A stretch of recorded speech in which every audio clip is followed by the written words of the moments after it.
now that I've totally whiplashed you, what is up with EA? You know, it's really a good question because, like, EA, right, went from being this scrappy, can computers make you cry computer game company, right, that published weird experimental games like SimCity and The Sims and all that, right, and Little People and all these other games and creatures, and to basically being the NFL's video game department. They used to publish everything from Dead Space to Mirror's Edge to Alice Madness Returns, and now it's FIFA and Madden and FIFA. And the transition seemed to happen so gradually that we didn't really notice until suddenly EA's entire identity became the sports game company that everybody hates but buys from anyway. And so I'm curious whether or not you think EA is actually more successful now, or did they just find the path of least resistance? Because sports games sure do print money with minimal innovation required. Correct, but that's more so because EA owns the rights to NFL, like through the NFL, so they can't. No other company can make an NFL football simulation like game, so therefore they just have the entire monopoly on that, and no one else can compete or will compete. There was hope that whenever 2K announced, "Hey, we're coming out with a video game," and it's because NFL 2K was one of the best experiences when it comes to football, so people were hoping that that would take the step that would really take, that would take initiative to create something better than Madden. But the issue is we still have no football game from 2K, unfortunately. But I will say I look at the NBA Live versus NBA 2K because, EA doesn't have a monopoly in basketball. So like they actually have to try to sell theirs over, I forget which is which. NBA Live, I believe obviously NBA Live is EA, and then NBA 2K is, 2K. So it's one of those, it's very confusing, but it's one of those things that, like, this is coming from someone who has bought Madden more than anyone should legally. It's a bummer because you see these pieces and you can see, like, there are people that are talented that work for EA, but it's just become such a factory. Like, so it's just get in and out, in and out. A good thing to do there is a lot of people won't know because they didn't pay attention to this kind of stuff, right? What the actual agreement was that EA made, I don't know, 15 or whatever years ago, with 2014, maybe it was 2013, so maybe 10 years ago. They made a deal with the NFL, which granted them most specifically the rights to likenesses. Player likenesses. And this is actually the hardest part, right? Because you can add in a team color and you can just be like, okay, now they've got red suit, right? Yeah. Whatever, right? Red suit now guy. They have, purple suit. Okay. That's not the hard part of making a game. And it's not the physics engine. It's not any of that kind of stuff. It's the fact that you have to have hundreds of players come in and get scanned so that you can put their face in the game. It takes a lot of time and a lot of money, right? And that's really the big issue. And because EA got the monopoly on this, they got the license, right? No one else can put any player in there because they made a deal with the NFLPA, which is the Players Association, for the rights to that likeness. And so if you're any other, video game company who's making a football game, you're making a game about quarterback number 7 instead of Patrick Mahomes. Or like a parody of it, like Mutant League Football.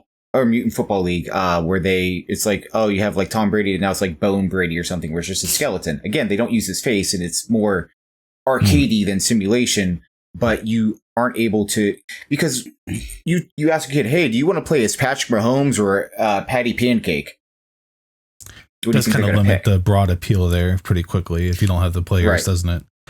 But I was curious, Sean, I feel like there's a lot of us who don't bother with any sports game at this point, right? Because every sports game is just kind of one of these few.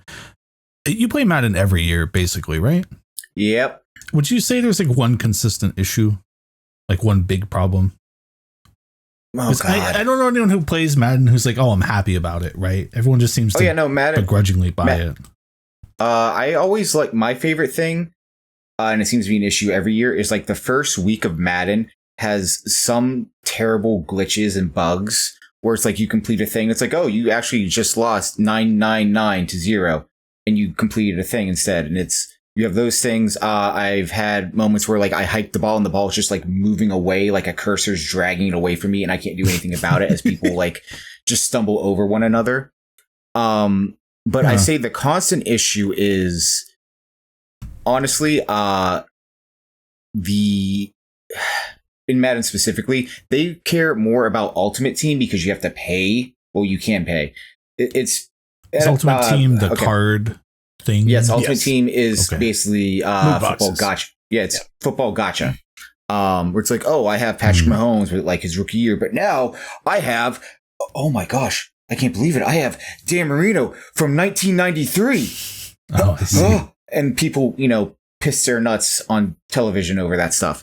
I watched Justin freak out over EAFC's version of that, where he gets whatever football player, right? Yeah. Okay. And so, I think because of that, and a franchise mode loses, like the single player stuff loses. Okay, let's do training camp. Let's do this because they didn't have training camp for the longest time. Madden 07 had training camp where you actually got to play as rookies coming in, and it's like, okay, well, if I do these drills really well, they're going to have a higher rating of the season. And then every other NFL Madden was like, yeah, we don't need that. Until last year. Last year it was like hey, want to know the cool thing we got? Training camp. And it's really valuable, I think, to remember that, all of this, the Wilson style loot box that we're all familiar with at this point. He was at one point the project manager for UEFA, and then he took the UEFA loot box system into FIFA and then into Madden. And that's where like the modern day loot box came from was Andrew Wilson. So like, this is all part and parcel of it. It's always been a part of it. Their idea was to take the old tops or starter card packs and turn that into a video game. And they've managed to do that pretty well, right? Like, I think one of the things that people forget about EA is that they're actually really, really, really, really successful, right? So like EA's $40 billion market cap right now, right? I checked it about an hour before we went on here. And they're doing $7 billion in revenue every year. Ubisoft is $1.4 billion market cap. And that's despite making, arguably more diverse games. Their games are not all just sport game, even though, they don't necessarily sell quite crazy. But EA is 40 times bigger. Yeah. And they're making every year, 4 or 5 times as much money as Ubisoft is worth. In just revenue, and their profits have not changed in years. They have been more profitable every single quarter, or rather every single year, and almost every single quarter since 2014. Just period.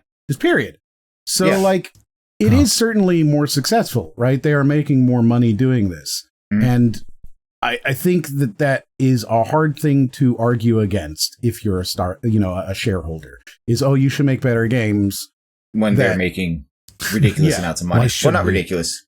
Yeah. So because like you saw. Oh, so go ahead.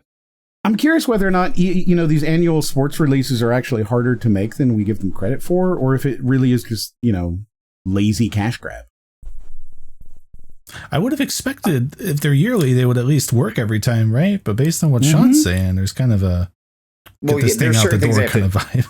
Yeah, there are certain things that like they have to change. Like for example, whenever they changed kickoffs in the NFL, like the actual NFL, they had to like code that a little bit. No, not a little bit. They obviously had to code that into the game of Madden. So like, some of it goes into it, but also, and then you have people complaining about Madden ratings. But like, to me, I think the thing that like, I have been focusing on with EA is like, whenever they do step outside of, say, like sports games lately, it just feels like a lot of things that they've done have fallen flat. Like you have Anthem, that kind of, I forget about that. I forget about that, man. Yeah, like, there's it that. Gets brought up, and you're just like, "Oh yeah, that game sucked." And then obviously, Dragon Age Veilguard. We saw how like now we're getting stories about how the development of that game has gone. So it's one of those things that like I'm trying to look at. Like it's one of those things that they're making so much money because of sports that we want EA to do. Say like another Dragon Age, but like when they try, they do it badly. You see how, and it's one of those things that's like, Veilguard's interesting because I feel like I'm one of the few people who played it and gave it like a fair shot. I didn't think it sucked in the way that like it was the worst game ever, but it wasn't good. I heard it was disappointing. Yeah, like as you're playing through that game, you definitely go, I could be playing a different game, which is not. Yeah. You know? My friend told me that, they were like, I think if this had like a different name, if it wasn't a Dragon Age game, I think I might have liked it more. But because it has Dragon Age and it's supposed to be the game that, the sequel we've been waiting for, it's just a big disappointment. And that took away from the enjoyment of the game for me. And I was like, yeah, I can see that. They made some curious choices, playing a team-based RPG, which, we've all played them. Baldur's Gate came out last year, right? Like these things exist. We know what they are. But being unable to control any of your teammates and basically just button mashing for combat is very weird. It's really, really weird choices. Yeah. Okay. Yeah. The game was fine, but you look at EA just sort of in general, and you're right. They do tend to just kind of slop, right? They just kind of slop on everything. We look at The Sims. The Sims 4 hasn't made any sort of improvements in 10 years. I always forget. I want to know how much money EA makes off of The Sims a alone. lot. I bet it's a lot. Do you want to hear some of the recent Sims 4 releases, Sean? Sure. Actually, I compiled the last 2 years of EA releases, and obviously there's the yearly F1, Madden, EA Sports FC, NHL. Yeah. There was The Sims 4 Horse Ranch 2 years ago this month. The Sims 4 Rent, December 2023. The Sims 4 Love Struck 1 year ago this month. The Sims 4 Life and Death, Halloween last year. And the My Sims Cozy Bundle, which is not Sims 4, but that came out in November. And that is half of their releases since June 2023, putting aside the yearly sports games. Would you buy Sims 4 Love Struck for $40 or $20 on top of all the other $20 and $40 stuff and expansion packs? Why wouldn't I? Well, I guess that's fair. I'm kidding. I would absolutely not. I took the second to check just so that I can give us an answer, because I think it's nice to have. EA makes $420 million a year off of The Sims 4 alone. I guess that explains. You remember when they announced the new Sims game and everyone was like, "Oh, that's Sims 5," and then they were like, "No, that's not Sims 5," and then everyone was like, "Well, what is this then?" Mm-hmm. Yeah. How many expansion packs does The Sims 4 have? A lot. It's thousands of dollars to buy all of them. If you full priced it, that is like actually investing in like a new PC level of price. 18 expansions. That's not including game packs. Yeah, they're game packs, stuff packs, and expansion packs. Because of course. Yeah, and each one is like $30. It's very expensive. Is the point? It's thousands of dollars. That's why they give the game away for free now, right? Like The Sims 4 is free on PC, and you can download it and play it for free. Because they know that they don't make money off the game. They make money off of the DLC, the thousands and thousands of dollars of DLC. And the thing is that I would love to play a Sims 4 that was good, but I don't want to pay that kind of money. I don't want to pay that kind of money. I would love to play. I can't wait. There's a game coming out called Para Lives. Excuse me, Para Lives. And it is the indie game. Should be coming out this year. It looks fantastic. And I'm very excited to have a Sims competitor that can maybe kick EA, and make them do something. So, yeah, I think when we're looking at EA, because I know we don't want to spend too much time on it. We're doing a real scattershot one today, guys. So, we're going on a journey. I think when we're looking at EA, it's not that they kill off their creativity, because I think that you can see that there are people there who still want to produce games. I think it's just they figured out business. And that's where they live, right? They are very much Bobby Kotick coded, which is bad, right? Like, I want to make it very clear that is negative. Right. Yeah. Absolutely. Yeah. But they make money. They invented loot boxes, and they are making money hand over fist. And why would you ever stop? Why would you stop? Why would you ever change anything? They're a strange one because they do, to give them some credit, they do release the, I don't want to say indie games, but what were they calling it for a while? EA originals or whatever they call. Yeah. Which I think stuff like all the Joseph Fares. Yeah, like Split Fiction, Tales of Kanzera. Like, there is some space being given to, we're just going to fund an actual video game, right? With like a direction. But yeah. They just don't do the games themselves. They just find, indie people who are doing them and let them handle it. And, I'm not saying that's even a bad idea, because then you're letting sort of, not the market, but the existence of currents and the reality of, whatever, to destroy the bad ones, right? Because, like, if you make a game yourself, we've seen what happened, right? We've seen with Sony. Sony can't make a video game anymore. They just can't do it, right? Like, if you want to give them the ability to make a game from scratch, they're going to fail. Have they created a new property? And how long, right? Like, it's been a while. And it's just sort of becoming clear that a lot of these bigger companies are not capable of producing a video game anymore. They're just not.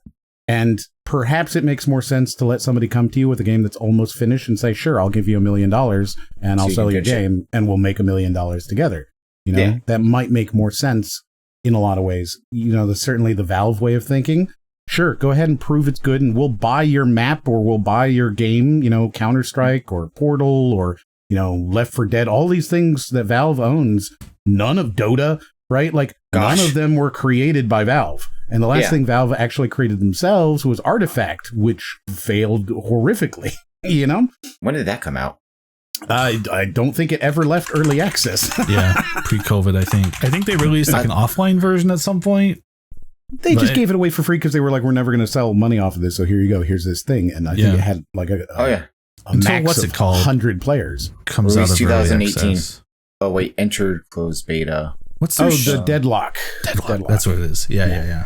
And I wouldn't be surprised to find out that was actually built by somebody outside of Valve either, right? Like, that's just kind of their MO, and it's been very good for them. Yeah. It's been very, very good for them. So maybe EA just has figured out business better than everybody else. I wouldn't be sad if I was making, $1.5 billion in profit every year.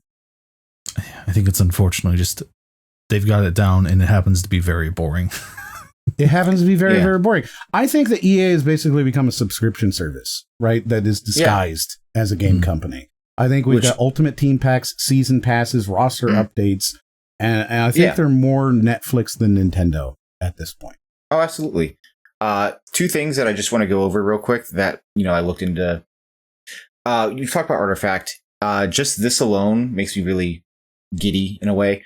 It says in 2020, following a lack of player interest, Newell told Edge that Valve had begun working on Artifact as a new game, Artifact 2.0, which is insane. And then announced that it halted development of 2.0 because they didn't have enough players to justify it. No, they realized it was a bad idea. It was during the NFT sort of stuff as well. So there was like concepts of doing, ownership of cards and doing the Steam stuff. And they really just kind of wanted to get in there and sell you cards. And I think they could have done it if they'd made it really, really, really, really cheap at first, and maybe even free. Right, give you a free pack, or even just like, hey, hey, you play Team Fortress 2, we'll give you this thing that you can add to your blah blah blah because you did X, Y, Z. They could have done it if they wanted to. They just didn't care. And I think part of that is that Valve just doesn't care about anything anymore because they make more money than any other game company we're ever going to talk about. Remember that Valve is the single most profitable company in the world per employee. Every employee makes something like $5 million a year in profit for the company. They do not need money. They don't care. No. They just do their thing. Wait. One more thing to go back to the Sims. This is just a random fact, but the composer, Ian Ishkari, I believe that's how you say it. And if not, I'm sorry. Yell at me later if you're listening to this, Ian. But the composer for The Sims 4 has only worked on one other game, which is Ghost of Tsushima. That's his only other video game credit is Ghost of Tsushima. So he gave himself a little break from scoring the new stuff pack is what I'm hearing. That's good. Yeah. Right? Granted, it wasn't just him by himself. He worked with Shigeru Miyamoto? Umbayasha. Oh, okay. Yashi, sorry. But yeah, fun fact. That is a fun fact. Cool. Ghost of Tsushima and The Sims 4 have the same musical. Like, that's a fun fact. That's the same musical. Yeah. I like that. They should make a Sims horror movie. No, they should not. It would work. If they did make a Sims 4 movie, right, it would actually end up being a Netflix series that you had to pay for every episode. Oh gosh, they just make Black Mirror into like, oh, this actually was an episode about Sims. Haha. Piss off. Sorry. Okay. Actually, no, I'm not sorry.